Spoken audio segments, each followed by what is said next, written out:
Before the video begins, I want to take the time and apologize for the last video, as it has been years since I've made any content, as I didn't think making YouTube videos was necessary until Legends ZA. As someone who's played Pokemon since Heart Gold and Soul Silver, Legends ZA is a rather interesting game. I do have a lot to say, but I want to keep my thoughts and opinions until I 100% it, as there is a lot to unfold here and it may end up breaking me. With that said, grab a snack, let us set forth on this adventure and have some fun. Hopefully. I welcome you to Pokemon Legends ZA.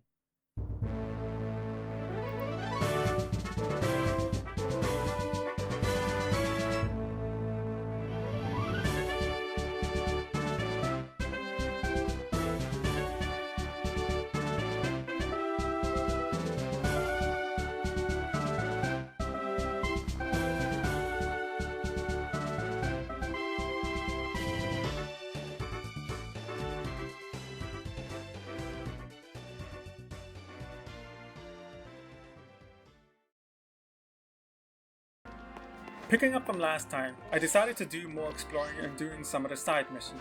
A majority of this playthrough, I mostly focused on the side mission as I wanted to get them out of the way before doing a bit more exploring and capturing Pokemon for the Pokédex.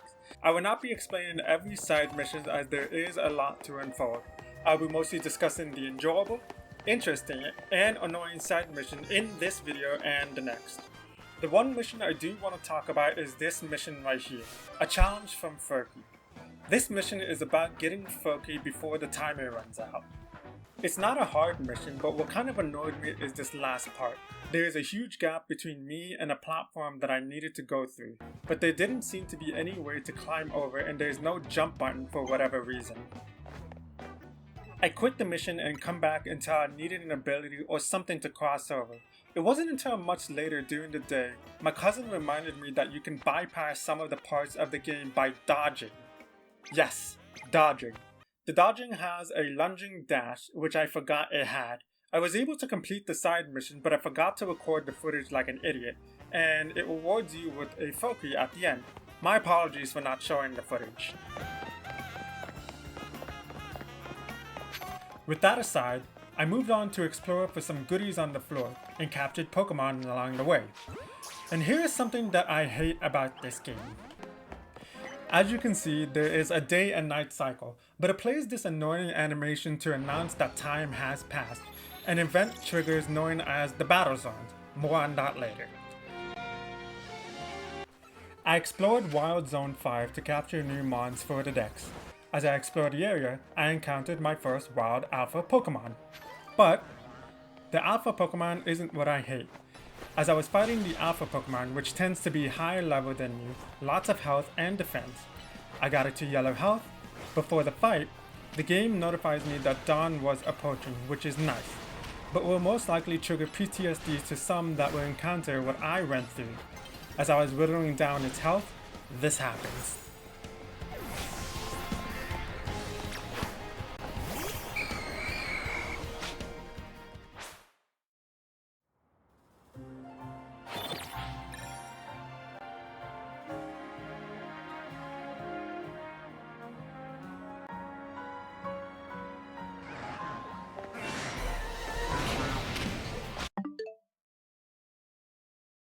Yes, this fucking yellow, big mouth looking fucker despawned, respawned behind me with its health full.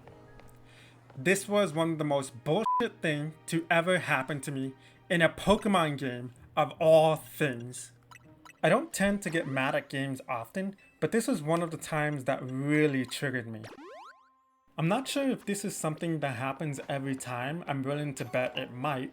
But I'm also confused on why Game Freak or even the Pokemon Company thought that this was an okay thing, or even if they were aware of something like this would happen. Was this game tested properly? I'm willing to bet they didn't give a single shit. With that horrendous turn of events, I moved on and tackled a few objectives, capturing Pokemon, handling some side quests, exploring, and then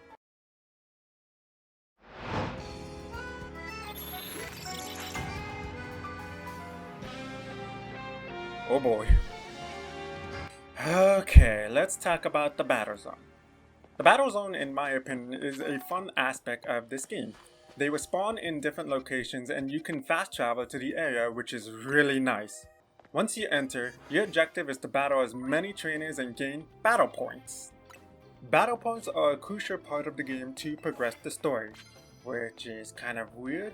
Why is it crucial to the story? To me, this seems like something that could have been optional, but whatever. The battle points are a key part of this event in order to get battle tickets. To get battle points faster, there are bonus cards scattered around the battle zone. These will give you different objectives such as hitting trainers, Pokemons with super effective moves, sneak attacking before getting spotted, taken down with a specific type, and more. There's also these coins called medals. They are points that will transfer by the end of the battle and grading you for your effort, giving you money by the end of the event.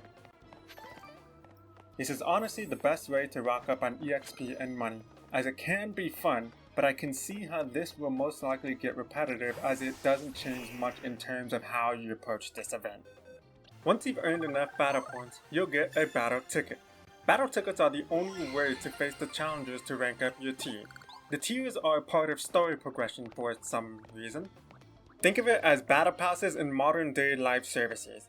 Don't worry, you won't be able to spend real money to rank these things, cause Game Freak and the Pokemon Company aren't greedy enough. The challengers aren't the hardest opponents in the game, but it is fun when you're in a one-on-one battle.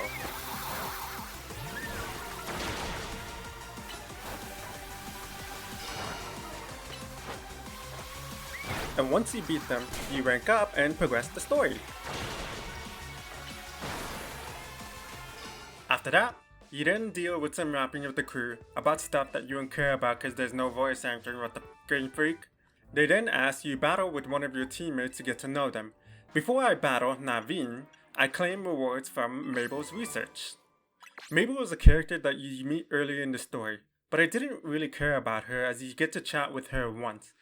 I haven't gotten far to the story yet, so maybe you may have more interactions with her? Mabel's research is sort of like a battle pass, but you level them up by capturing Pokemon and do other challenges that she asked of you.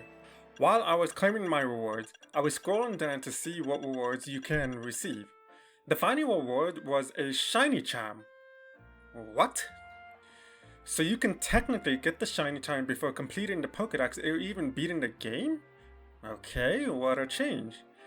I think it was the same thing for Legends Arceus, but I'm not entirely sure.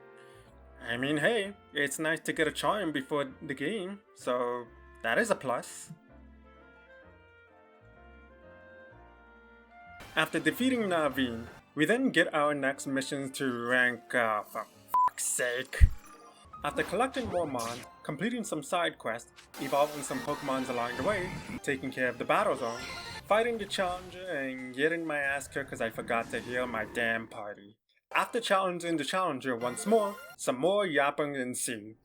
At this point of the game, I wanted to get a Staryu, but then realized later that it only spawns at night, and I thought to myself that I wasted my time looking in Wild Zone 1, but something amazing happened.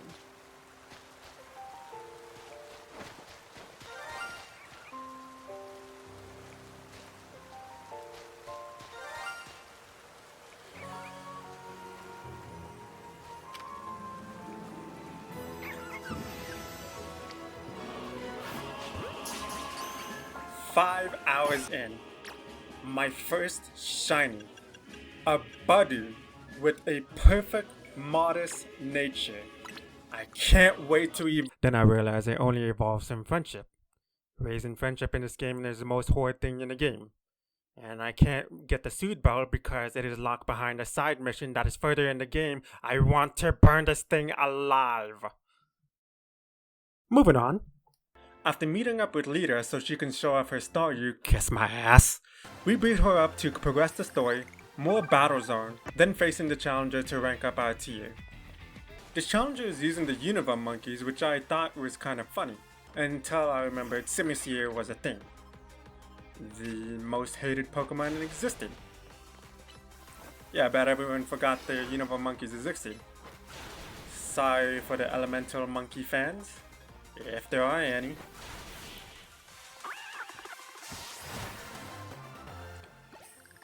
After defeating the challenger, nighttime hits. Wasn't it day a moment ago? We then get to meet 10% Zygarde form. It wants us to follow it painstakingly slowly.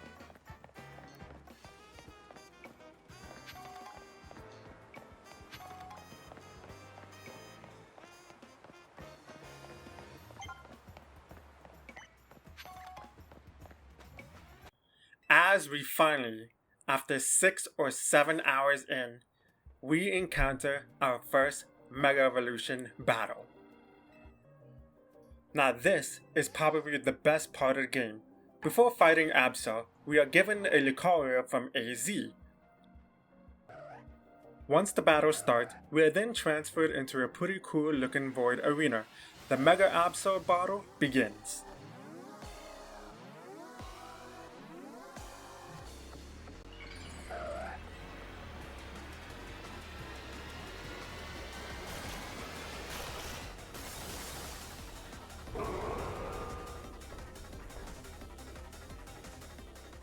This will test your mobility as the dodge is very helpful to avoid the Mega Pokemon's attacks. The goal is to hit Mega Absol as much as you can in order for it to drop Mega Power. Original name. Once you've gotten enough power to fill your Mega Bar, you can Mega Evolve Lucario into Mega Lucario, which will amp up Lucario's abilities to damage the Mega Absol even more. Wow, there was a lot of Megas in that one sentence. I apologize.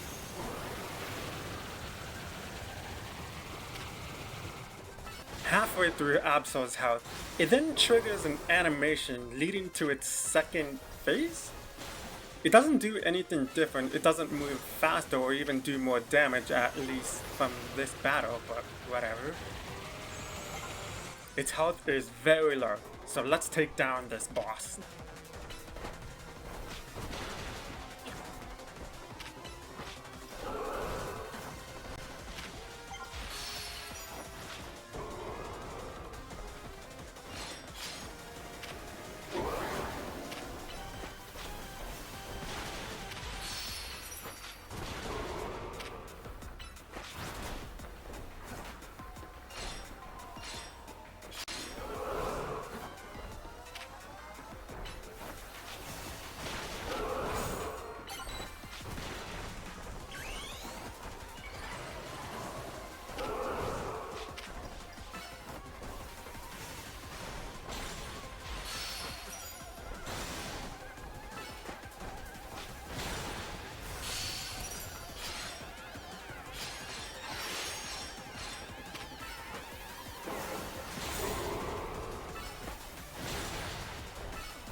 With Absol down, our ward is getting its Mega Stone, and getting Absol as our party for the Dex.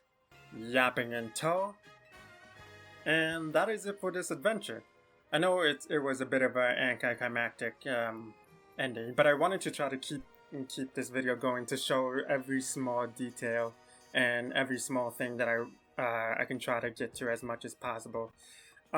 We've tackled a few things, such as dealing with some of the most annoying stuff, like the quest and other stupid things that happened throughout this video, but I really hope you guys enjoyed this video, as the next video, it will be painful.